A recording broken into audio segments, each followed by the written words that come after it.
स्वागत। मेरे हाथ में एक पुस्तक है महावीर की आगम वाणी और कबीर वाणी। लेखक हैं कैलाश कुसुम सिंघवी। पुस्तक भेजी है मुझे चेन्नई से श्रीमान सुगाल चंद जी जैन। सबसे पहले उनका आभार। पुस्तक का कलेवर बड़ा प्यारा है और प्रकाशक भी एक प्रतिष्ठित नाम है, प्राकृत भारती अकादमी, मालवीय नगर, जयपुर। इसके संपादक हैं पंकज जैन जी रसपुत्र। इस पुस्तक में प्रकाश के लिखा है डॉक्टर DR मेहता, जाना पहचाना नाम। इस उम्र में भी जो सक्रिय हैं भारत सरकार में, आप ये कह सकते हैं कि जो सेबी के डायरेक्टर रहे हुए हैं, तो आप ये समझ सकते हैं कि कितना बड़ा नाम है। प्राकथन प्रोफेसर कुसुम जैन जी ने लिखा है, निर्देशक प्राकृत भारती अकादमी जयपुर, और उसमें भगवान महावीर की वाणी और संत कबीर की वाणी को व्याख्यात करने की अच्छी कोशिश की है कम शब्दों में। लेखक के उद्गार में कैलाश सिंघवी साहब हैं, और लेखक के बारे में मैं इतना आपसे कहूं कि कैलाश राज सिंघवी साहब और उनकी धर्मपत्नी आदरणीय कुसुम जी, ये आगम, भगवान महावीर की वाणी आगम और कबीर की वाणी, दोनों का तुलनात्मक अध्ययन मुझे लगता है ये उनकी रुचि का विषय रहा है। ये जब भी अपना आगम से संबंधित कोई भी बात लिखते हैं तो इधर भगवान महावीर की वाणी है और उसके साथ कबीर की वाणी, और दोनों का तुलनात्मक, दो परंपराएं एक ही बात को अपने अपने अंदाज में, अपने अपने भाव में कहती हुई नजर आती है। भगवान महावीर की वाणी प्राकृत भाषा में है अगर मैं सही हूँ तो, लेकिन कबीर की वाणी दोहों की भाषा है, और जो दोहे आपकी जुबान में भी कोई ना कोई संत कबीर का दोहा होगा, लेकिन भगवान महावीर की वाणी को पढ़ने के लिए प्राकृत भाषा का थोड़ा जानकार होना ज़रूरी है। ये सब नहीं हो सकते। जैन धर्म में जो आध्यात्मिक पथिक होते हैं ये उनका विषय होता है, और कुछ वे लोग होते हैं जिनकी इस क्षेत्र में बड़ी रुचि रही होती है, कैलाश राज सिंघवी साहब जैसे लोग। तो लेखक के अपने उद्गार हैं, लेखक ने अपनी बात लिखी है। कुसुम सिंघवी जी का भी इस क्षेत्र में बड़ा योगदान है, और मैं ये कह सकता हूँ कि इनका भी अपना स्वाध्याय, इनका अपना अध्ययन तत्व चर्चा में विशेष रहा है, और ये दोनों अपने परिवार में, अपने घर में चर्चा के माध्यम से जो स्वाध्याय करते हैं, मुझे लगता है यह उसका प्रतिफल है कि दो परंपराओं को साधने में, समझने में और फिर अपनी बात लिखने में कैलाश जी सफल हुए हैं। शुभकामना संदेश में धनपत राज सिंघवी साहब हैं, गिरिराज सिंघवी जी हैं, और शकुंतला सुपारस भंडारी जी हैं, और सुगाल चंद जी जैन साहब हैं। तो पुस्तक का कलेवर, पृष्ठ सज्जा ये बड़ी शानदार है। जैसा कि मैंने कहा कि दो परंपराओं की बात, ये लेखक के लिए बड़ी चुनौती का विषय है कि दो परंपराओं की बात को समानता के आधार पर लिखना, कि भगवान महावीर जो कह रहे हैं वही बात अपने अंदाज में कबीर कह रहे हैं। तो ये एक बड़ी साधना है, और ये तभी सफल हो सकती है जब आपने दोनों परंपराओं का गहन अध्ययन किया है और बड़ी जानकारी आपने बटोरी है। मैंने उस पुस्तक को सरसरी नज़र से देखा है, इसलिए मेरा ये वीडियो इस पुस्तक की समीक्षा कतई नहीं है। समीक्षा करने के लिए आपको हर एक शब्द पढ़ना पड़ता है, हर एक शब्द के पीछे का आशय समझना पड़ता है, और उसके बाद आपको अपनी बात कहनी पड़ती है। मैंने सिर्फ सरसरी नज़र से देखा है। पुस्तक का कलेवर, पृष्ठ सज्जा, पृष्ठांकन, भाषा, शब्दावली और पुस्तक के पेज, यह सारी चीज़ें बड़ी शानदार लगी है। इस पुस्तक में लेखक ने आज के संदर्भ में भी कुछ कहने की कोशिश की है। पेज नंबर 165 है संभवतः, वहाँ पर जैन साधु और इरिया समिति, 163 पेज में जैन साधु और इरिया समिति के हिसाब से ये साधुचर्या क्या होनी चाहिए, आगम क्या कहता है, इस हिसाब से बताने की कोशिश की है। पेज नंबर 151 ये मुझे सबसे अधिक प्यारा लगा है। और लेखक से मेरी अपेक्षा ये थी कि इस तरह की बात थोड़ी और कहते। आज के संदर्भ में जो विसंगतियां चल रही है, उन विसंगतियों को बिना नाम दिए कहते हुए आगम क्या कहता है, आगम के शास्त्र का उल्लेख करते हुए, जैसे कई जगह इन्होंने उल्लेख किया है, उत्तराध्ययन सूत्र है और भी कई शास्त्रों के नाम उन्होंने दिए हैं, तो ठीक उसी तरह से वो नाम दे करके अपनी बात थोड़ी और कही जाती जो कि आवश्यक थी, ताकि समाज की विसंगतियों पर बोलने वाले लोगों को आगम टटोलने नहीं पड़ते। फिर ये पुस्तक कोट की होती।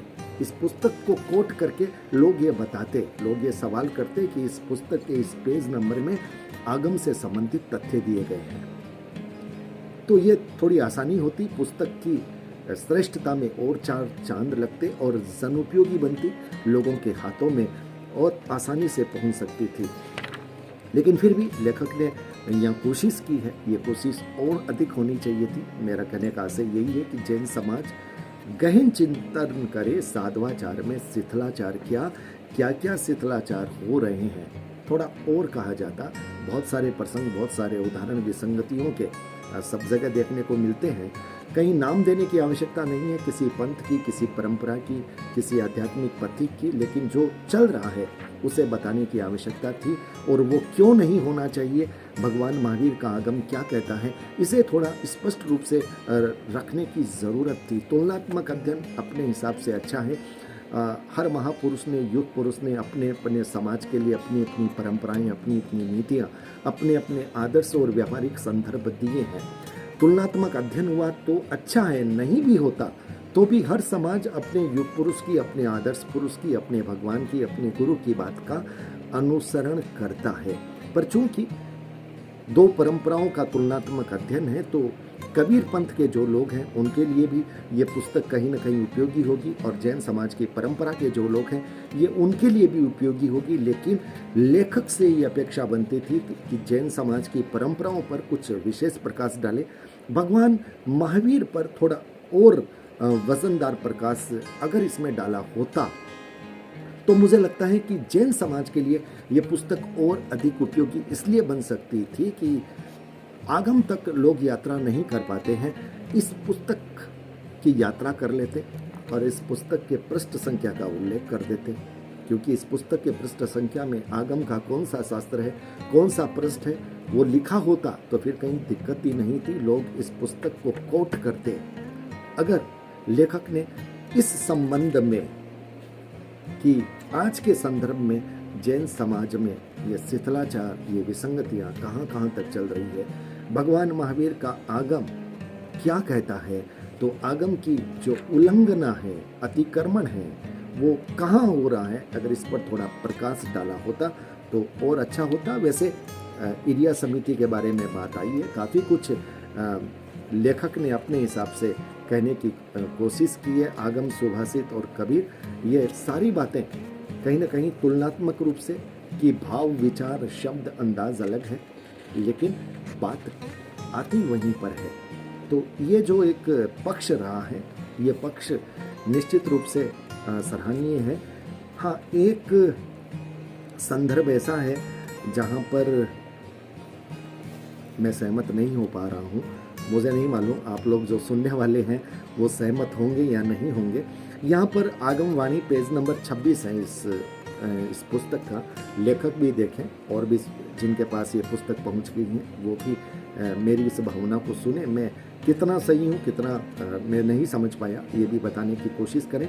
आगम वाणी में जो ये भिक्षु कौन है, ये जो बताया जाता है कि जो शुभाशुभ बताता है, स्वर बताता है, अंतरिक्ष बताता है, स्वप्न बताता है, लक्षण बताता है, ये भिक्षु नहीं हो सकते, ये भिक्षु का आदर्श नहीं है। चलिए, ये भगवान महावीर की आगम वाणी में जो जैन धर्म के साधु संत हैं उनकी अपनी एक मर्यादा बताई है। लेकिन कबीर साहब जो ये बात कह रहे हैं कि मंत्र तंत्र सब झूठ है, और लेखक ने इस बात को यहाँ पर कोट किया है, तो मेरा सवाल ये बनता है कि फिर नवकार मंत्र, जिसको महामंत्र कहा जाता है, फिर क्या हम नवकार मंत्र को मंत्र नहीं मानते?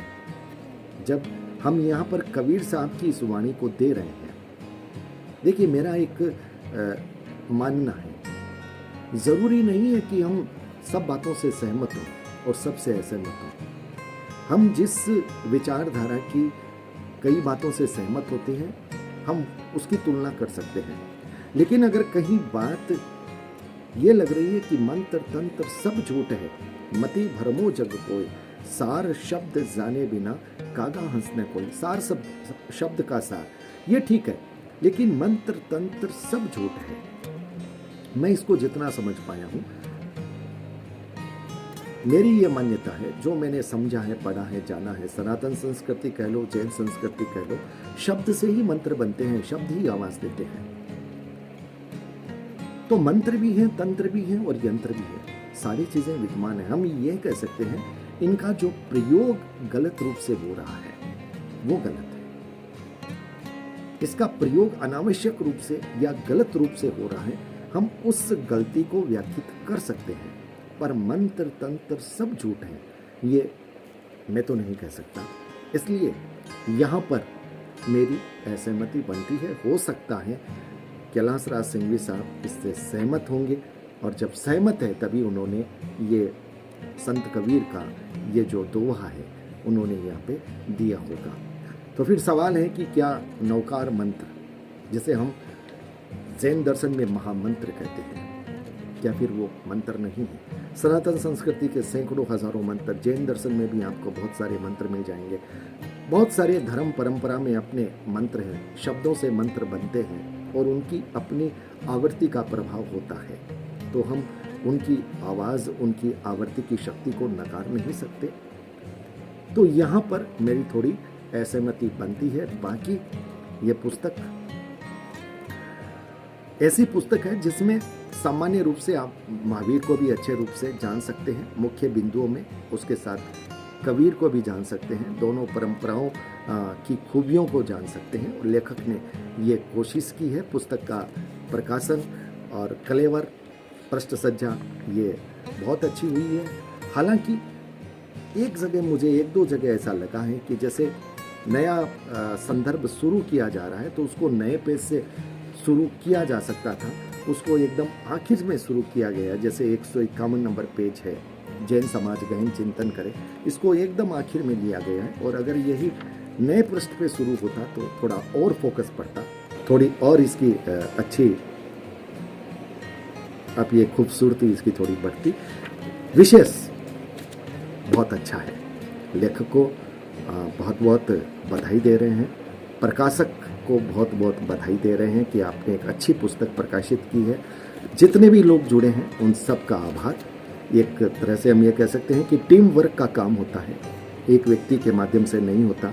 किसी ने लिखा है, किसी ने उसको पढ़ा है, किसी ने प्रूफ रचना की है, किसी ने इसकी सुंदरता साज सज्जा को के क्षेत्र में काम किया है, किसी ने अपने शब्द दिए हैं, अपनी भूमिका दी है। तो सबका काम है, सबको आभार है। तो पुस्तक